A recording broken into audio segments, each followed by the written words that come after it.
Now everybody can see us. So this is my inaugural first R&R, which you may think means rest relaxation, but it does not. It means raw and real with Joe Gill. And my first guest, of course, is one of my bros on this platform, Adam Posner. I don't have a clap machine, but I'll do it right here. Okay. Wow. Of NHP Talent Group, and I want to know what that means. What's that stand for? I'm your first. Okay. You know Are you what? like Tim Tebow here? Is this a Tebow? Is this a Tim Tebow moment? This is nothing I'm going to put on my pedestal that you're my first bro. All right. This is not, this is Boston, New York. There's already a hatred here, but you and I No. First thing to really important to say, I'm a Mets fan. That means I'm a Sox fan because we have a mutual enemy there. So that's very important. And I love Boston. Been up there a bunch, and I love you, Joe Gill. You're somebody that I deeply respect and appreciate on this platform because thank you, my brother. You keep it raw and real, and that's what I love about you, man. NHP Talent Group. It's a quick little story. So when I went out on my own and I launched my own recruiting business about 2.5 years ago, I was sitting there with my wife and saying, all right, now I got this company. What the hell am I going to name it? And I was throwing out all these names, star, talent, blah, blah, blah, like all these cliche terms. And I couldn't land on something. And I think I'm relatively creative and I could come up with something good. And my wife says, what is the most important thing in the world to you? Oh, here we go. And at that time, my son wasn't born yet, so screw him. He'll get the next company name. But I said it's my daughter, and my daughter's initials are Nina Harrison Posner, and that is NHP Talent Group. Every time I look at my initials anywhere, anytime I see those initials, I know what I'm doing. It's my North Star, and it keeps me laser effing focused, my man. That's a great story. So is Harrison your wife's maiden name, or is that? No, Harrison is my dad's brother, Uncle Harris. He passed away a number of years ago. Okay. So if we had a son, we didn't find out. We didn't know the sex of my daughter before she was born. So it was either going to be Harris or Harrison for the middle name. Ironically enough, I am named after my uncle, my great uncle, Manuel, Portuguese. So I'm named. So there you go. So the premise of this show is, I think you and I have talked about this a lot, is that it's like, what is really happening in life?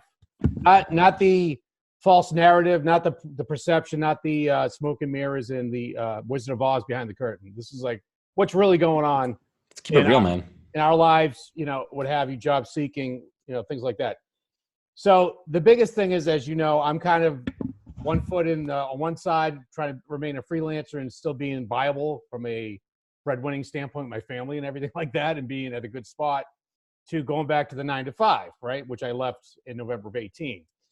So there's been a lot. I think the landscape of the job market has completely changed. I would say in the last 3 years too. I mean, absolutely. Mm-hmm. I think it pivots constantly now with technology. And for me, and you could jump in, I think we're relatively the same age. I think we remember sending in the resume in the mail. You just look older.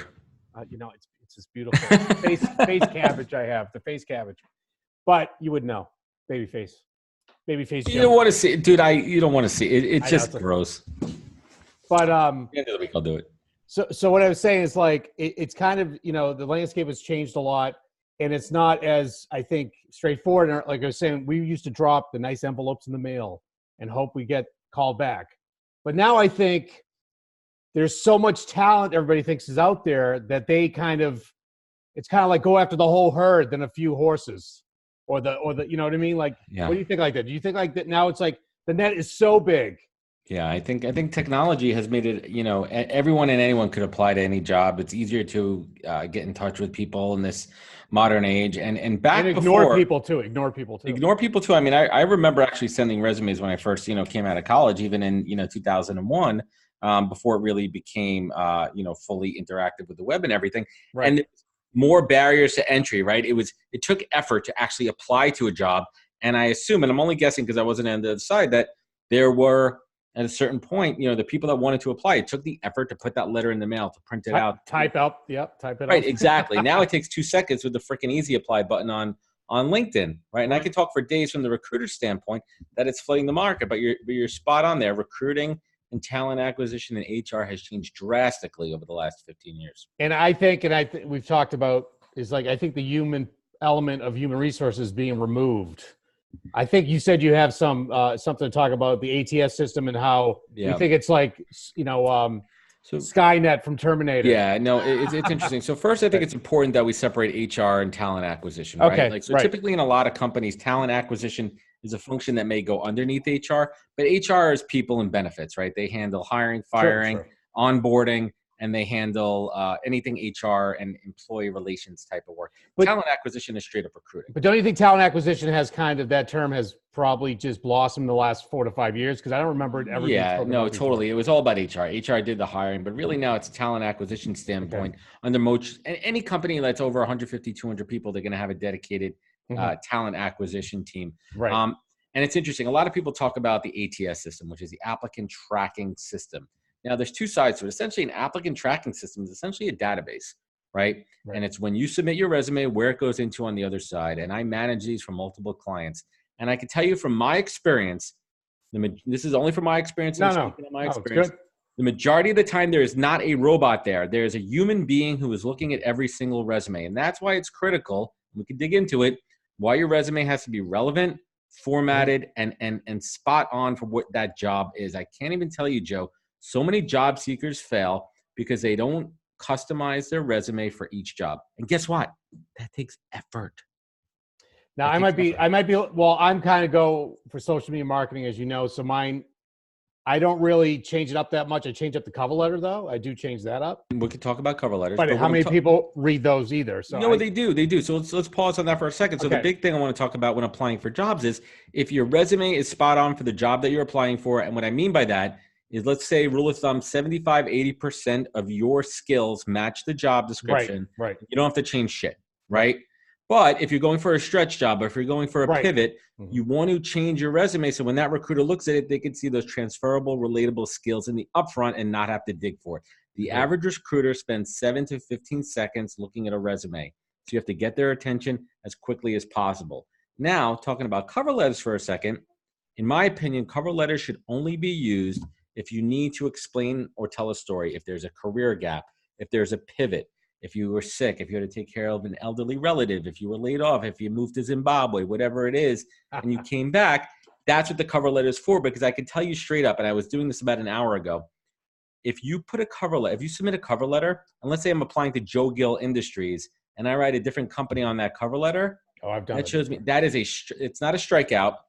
But it's a pass. It's a swinging strike. Fall tip. Yeah, it's not a good look, man. I won't if you're a spot on candidate, I won't disqualify you immediately, but it's noted. It's noted that you did not double check it. So I think that's really important to talk about. Well, I think that's a big part of, like, if you're going to be going to a job, attention to detail. Exactly.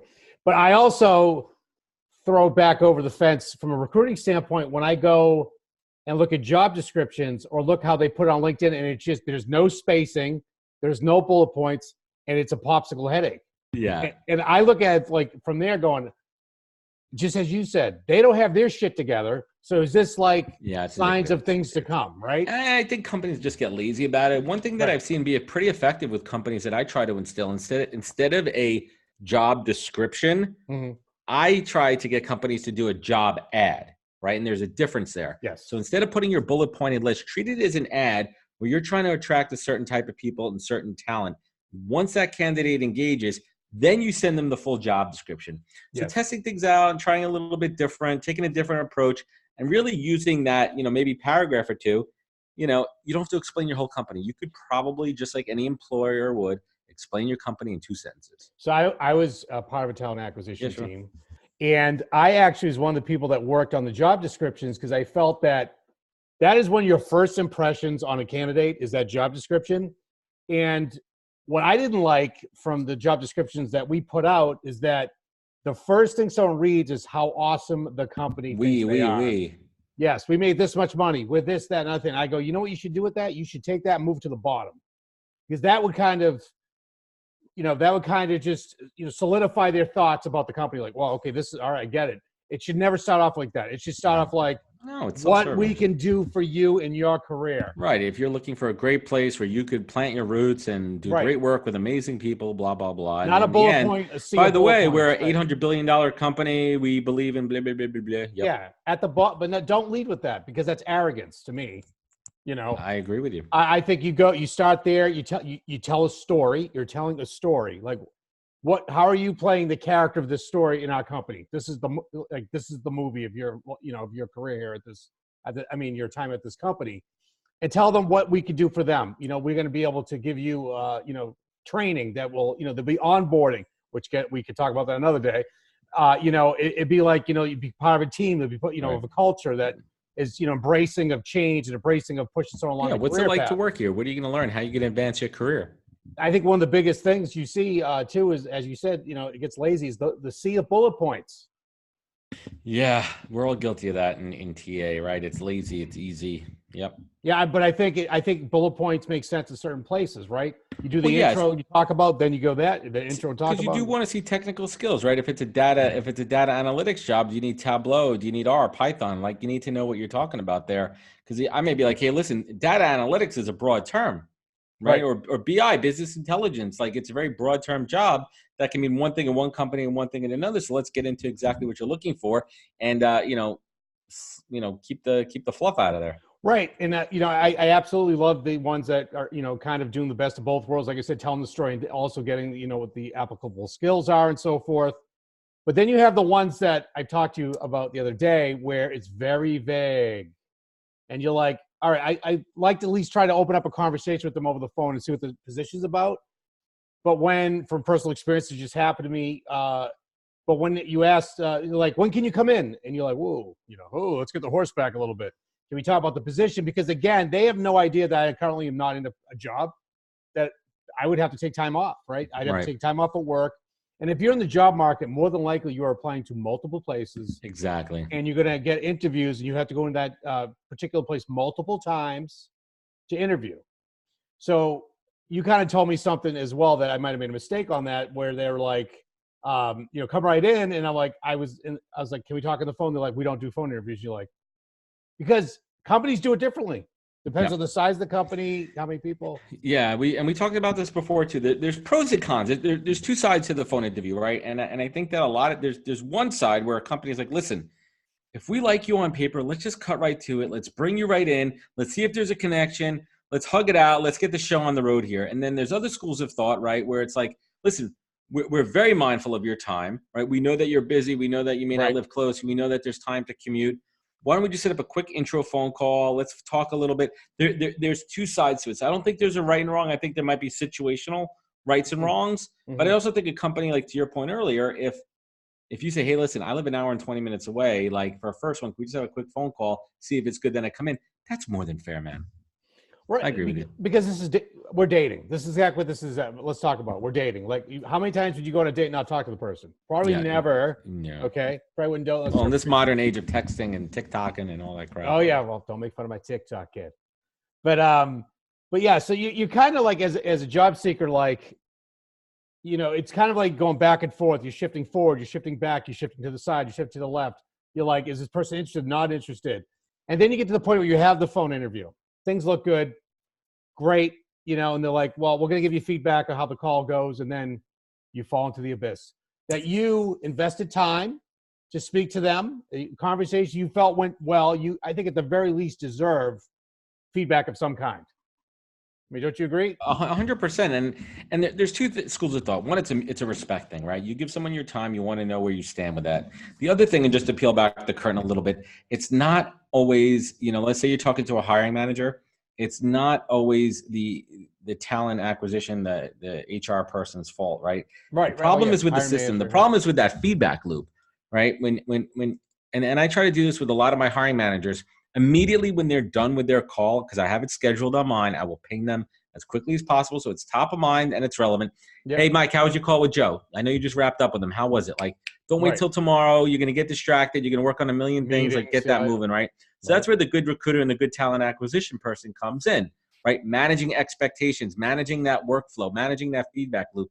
And that's how it's done right. Easier said than done, though. I try to do that. It's not always possible, man. Well, I know in some instances, like, they can't provide feedback for whatever reason, policies or what have you, which again doesn't help the job seeker because we can't improve on where we might have fell short. I've had some companies actually give me feedback and they literally just say it's the money doesn't match up. All right, that's fine. I got the feedback. I get it. It's business. That part's business, right? But when you get through the phone interview, You feel good. They bring you in. You have an interview. You're there for 2.5 hours. You meet with 5 people, right? You leave there. You're feeling, as everybody always says to me, how'd it go? Well, I'll let you know if I got the job. Because that's how that's because I agree with you. Because in your head, you think it went great. You had a great conversation. We clicked. We were talking about the Sox and the Bruins, and like we were vibing and everything. And you think it's awesome. It felt great. You could see yourself working there. And then what? And then it's a couple days. You're following up. No, you're thrown into the abyss. You're thrown into that recruiting black hole, and that's shitty. And that's just a poor reflection on a company. It's about managing the loop. And just to go on record, right? It's a wrangling. It's wrangling cats sometimes. But the companies that got their shit together, that's why they have a good reputation in the marketplace, because they have a system in place. So I'll give you an example of that. So one of my clients, one of the things that I love, they have a caucus system, right? So literally, one of the final steps for anyone who's pretty much manager level and above, the on-site, they have 4 or 5 interviews, and it always wraps up with an on-site presentation. They have to come in and do a case study. As much as possible that we can, we put a caucus on immediately afterwards. Everyone, we know they're in the office that day. We know everyone's there, and we get everybody on the phone call, and we go around the horn. Oh, good. And this is the way we do it. There's a yes and a no, 2 questions. Is this person a good fit for the role? Is this person a good fit for the company? Right? You get a yes and a yes, and then you elaborate, right? Mm-hmm. That way you have the feedback and you have a quick yes or no. There's no iffy on that. And then at the end of the call, we will say, yes, we want to hire this person, or yes, they're in that short list. And then we can evaluate them based on a couple of other people. This works. I like it. No, that's good, because like you said, it's fresh. It's in mind. You know, as soon as you let people go their separate ways, you're never going to get back. It's good, the feedback. And then we haven't talked to them in 2 weeks. I kind of forgot what we spoke about, and there's things like that going on. I'm kind of the type of person where I feel that if it just doesn't work out, like if we talk and it's like the money doesn't matter, this is something we could go back. I usually ask the money question right off the bat, and a lot of people say you shouldn't do that. But I'm the kind of person like, you're not going to hurt my feelings if you can't pay my salary. That it doesn't hurt my feelings. What hurts my feelings is that we go through the whole song and dance, and then at the end you're like, oh, the money doesn't match up. Well, we should have talked about that before. You know, what it really comes down to, and this is how I was just talking to Tabitha about this, I had her on LinkedIn Live. It comes down to managing expectations on all sides. So I always talk about, you have the money conversation up front, right? So let's just say I represent a company and I know the budget for the role is $100,000, right? That's what the salary is. And you and I are talking, and I'm like, hey, Joe, you know, I'm not looking to lock you down right now. I'm not looking to make you an offer, but just give me an idea of what you're targeting. And you come to me and say, Adam, I'm looking for $150,000. And I'm like, hey, Joe, I'm going to tell you straight up right now. This is our first phone call. This role is much closer to $100K. Is that something in theory that could work for you? And you'd be like, listen, you know what? You know, if the job's great, I got some flexibility, that'll work. Great. And then I'll say, then we'll move you through the process, but don't come back to me in 3 weeks when we're at the finish line looking for $150,000. Agreed. I am straight up with that. I learned that since day one as a recruiter. And listen, times change. And another piece also is, you may start that interview process being like, all right, I'm cool with $100,000. And then by the end, you're like, listen, there's a lot more responsibilities. This job is a lot more than you thought. I really am looking closer to that 150. Now, a bad recruiter will wait to the end to have that conversation. A good recruiter, at every touch point, they're going to be like this. Hey, Joe, how was that second round interview? Let's just do a quick check-in here. Are we still looking good at that 100K mark? And then you could be like, you know what? I'm getting a little iffy. That way I could go back to the team and be like, listen, how much do you like Joe? Do you like Joe 150K worth? Or you want to fucking – no, I'm dead serious. This is how it fucking works, man. I'm peeling back the curtain. This is exactly I love the right way to do it, man. This is how it works, man. That's truth. I do this all day long, man. So, I mean, I went through something, last November, 2 years ago, where I told the recruiter at the top, I'm looking for XYZ money. And she says to me, why don't you bring that up in the interview? I'm like, that's not really my place to do that. That's already kind of an awkward question, asking the hiring manager. You should already set that up with them beforehand. So I went through the process. She loved me. I met with her 2 or 3 times. I did a project. I did everything. And dude, let me tell you, got through the final interview. She's like, I was writing these questions, thinking of you and everything. And I'm like, oh my God, we're going to get this job. This is going to happen. And then she goes, so what are you looking for salary wise? And I say, XYZ number. The face changes completely. Went white as a ghost. White as a ghost, dude. And and you could tell the tone of her voice, disappointment and everything. And then I'm like, why'd they wait to the end? I'm like, how'd you, I mean, I did a video on this back when it happened. I was devastated because it's like, If the No, recruiter did their position, did their poor. It's if they did their poor. job at the beginning, we don't waste anyone's time. And it's even worse when budgets change too. I've had that also where we get someone to the finish line and then they're like, well, we went back and we checked the P&L and the budgets and then I'm like, you can't, like, that's not fair to anybody. You just wasted a lot of time. And what's crazy is this particular place, the social media job came up again, that the person who was interviewing me already left the company. The social media job came up again. I went in and tried to reapply for it because you already know me. I mean, they pretty much, I was on the short list and they didn't even bring me back. They didn't bring me in again. And I see now the job 5 months later is still open. I see a lot of that too, Adam. A lot of the jobs I applied for are still open months later. Yeah, well, there's a couple things on that. Let's dig a little bit deeper. There's a couple reasons. One, obviously they didn't fill the role. Second of all, no one took that role down. Most ATS systems post the rules, right? They renew if it's on. If a job is posted on LinkedIn, it could be set for auto renew, right? Whoever posted it could auto renew. You literally manually have to go in and take it off. So that's one reason for it. No one's on track of it. Somebody who owned it, whoever posted it, right? Whoever actually posted it, like left the company or they just aren't honoring it. That's just bullshit stuff, man. But you do know the mindset, as you've been there before, of the job seeker, because you're like, I actually saw it reposted the day after I finished the interview, and I didn't hear yes or no yet, and you're like, wait a minute, you just met with me. What? I just applied. Yeah. What's going on here? You know, it's just when you're in the job seeker seat, and this is something we wanted to. And you've been there. You've been there. Yeah. So just to kind of recap, I mean, before I was in recruiting, I spent 15 years working in advertising and marketing, big companies like Amex, SiriusXM, Vayner, and a couple of other agencies. And I've had some gaps in my employment. You know, I've left, I've quit, I've got fired before, and I've been unemployed through long stints. I mean, I've gone through 6 months, I've gone through 8 months. And I know how hard it is. So you have this mindset where you logic and reason kind of goes out to the window sometimes. And you'll literally be looking at a company that you're eyeballing and you'll look at a job board, exactly what you're talking about. Like, why is that reposted? Didn't they just meet with me? And you think it's personal. It has nothing to do with that. I know. You're playing these games in your head. And that's something that, I really try to be mindful of, in my recruitment practice is, especially if I'm talking to somebody who's been out of work for a while, that a lot of companies, and it's really tough, man, they really look down. I have some clients that say, I don't want to talk to anyone out of work. I'm dead serious, man. I'm not going to rat them out here. They only want to talk. Do they consider that as a freelancer too, or no? No, not necessarily. Freelance is a little different world, and that's changing a lot. It used to be looked down upon more. They only want full-time people, which is bullshit in this day and age. But because the freelance, I mean, I'm a consultant. Well, they hire a lot of big companies that hire consultants. And of course, first, because they want to see if it works too. Right. But the point I'm trying to get at is like, gaps in employment, right? There's a reason for everything. And I think you, as a recruiter or someone in HR talent, you really need to make the time, if you care about your job and you care about your company, understand why people are not working. Don't just use the resume and say, oh, they must be lazy. They must suck at their job. They must have done something stupid. Yeah, yes, people have, but you got to find out the reasons why. And listen, no one's going to get on the horn with you and tell, hey, listen, I really sucked at that job. I'm really not good at what I do, and don't hire me. It's your job as a recruiter to flesh out their skill set and really see if they got the chops for it. Well, I've been laid off 5 times, right? Probably a lot of people already know that. And every time's been different. Yeah, me too. First time was a major merger, and I was it got caught in a numbers game, right? The next time it was a startup. That happens. Startups come and go, right? The time after that was basically the boss who loved me moved on, and the guy who didn't like me took over. It's called org change. Yep. Took over. That happens. There was another time when I basically, again, it was just that the company was hemorrhaging and they had to get rid of people.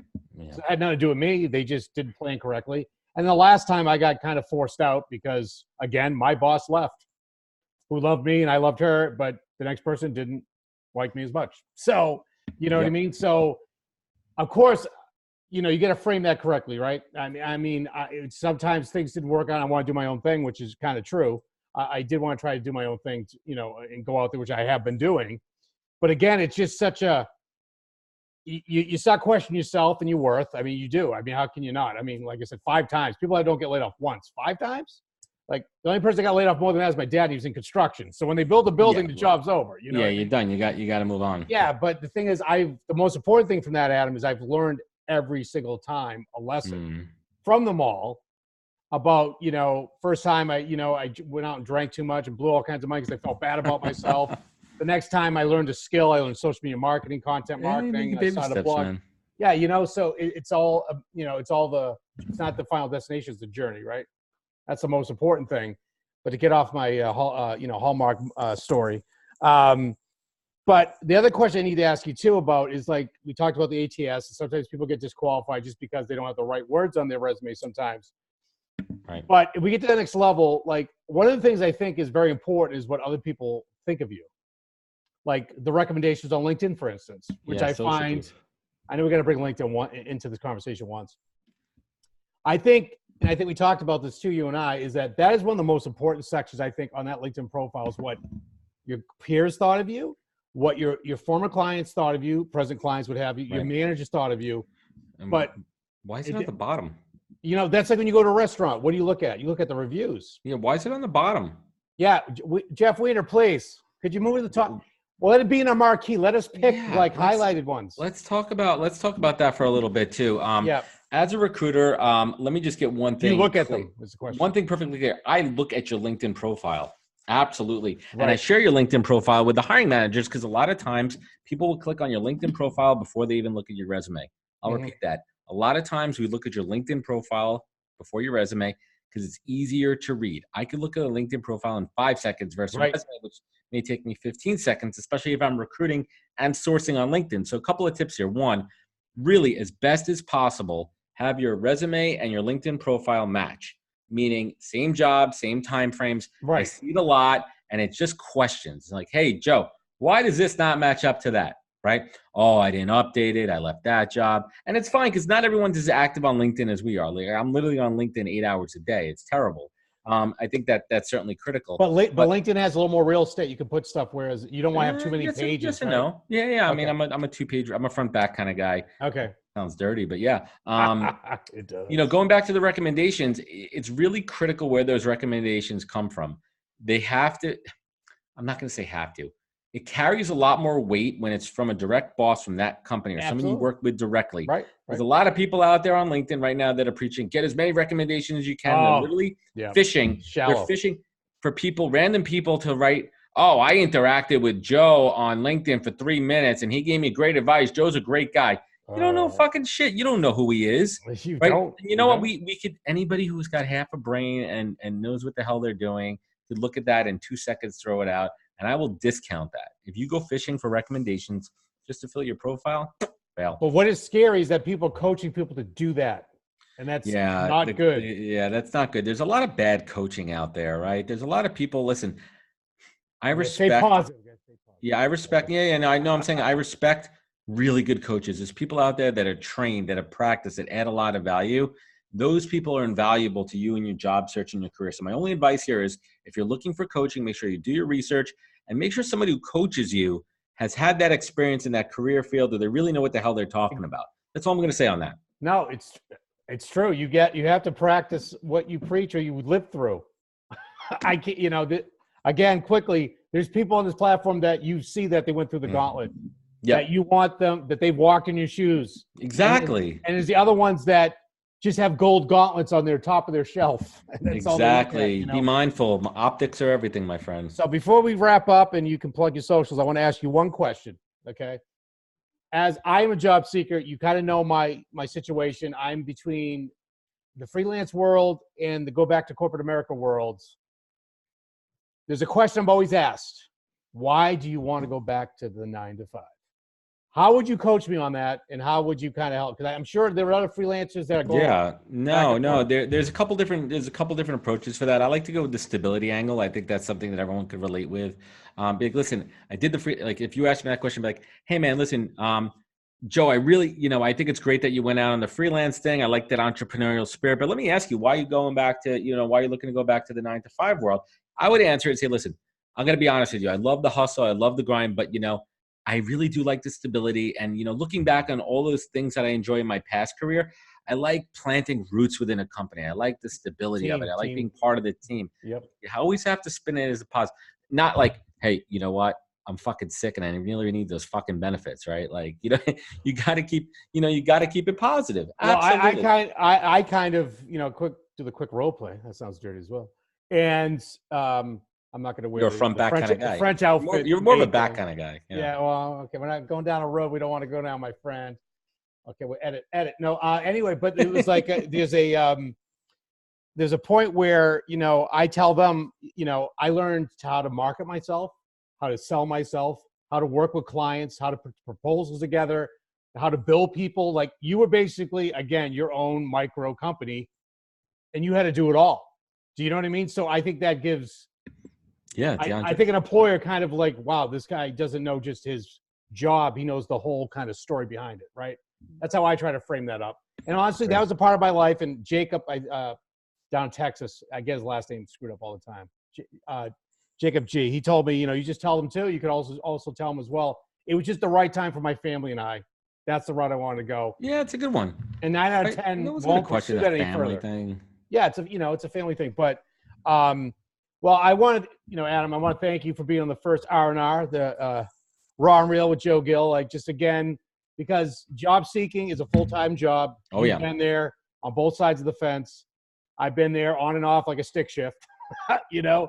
But I think it's very important to know that there are people out there like yourself that are willing to help people like myself try to crack the code. Yeah. You know, try to really showcase themselves as, you know, who you really are. Because at the end of the day, like, if I can get past the ATS and I can get past the door key, past the drawbridge and the dragon, I'm pretty sure, and I have been able to kind of talk my way in and have. You want a fighting chance, man. You want a fighting chance. Yeah, and we won't even talk about internal candidates. That's another thing. But anyway, but again, it's just a matter of you got to be yourself, like on anything else. So I want to thank you, Adam. I want you to plug your socials and all that fun stuff. Yeah, man. I can be found best on LinkedIn, Adam J. Posner. Don't confuse me with my Australian doppelganger, Adam Posner, who is awesome. I love connecting with him. Him and I chat all the time. It's like, it'd be like on different continents. Yeah. I think I'm going to have him on LinkedIn. Mate. I should get him on LinkedIn Live soon. That's a good should. Idea. You guys should dress alike too. Yeah, that would I'll be have a cool. Foster's and you'll have like, I don't know what you drink. Yeah, I'm off the beer these days. I'll have my bourbon with me. There you go. Yeah, and then there's the podcast, www.thepodcast.com, available awesome podcast, on all major platforms. Thank you. I have a new website launching. It's live now if you want to take a quick look at it. We just really? Oh, you guys completed it yesterday. Check it out. It's just thepodcast.com. And then I do the podcast live once a week, where I either have conversations with folks that I've never connected with before, and we do like a live networking call to show everyone that was about, like I did with Tabitha today. Or I do cool things, like I'm in the process of having Jordan Paris and Hala Taha on, and we're going to have a group conversation around the do's and don'ts of podcasting.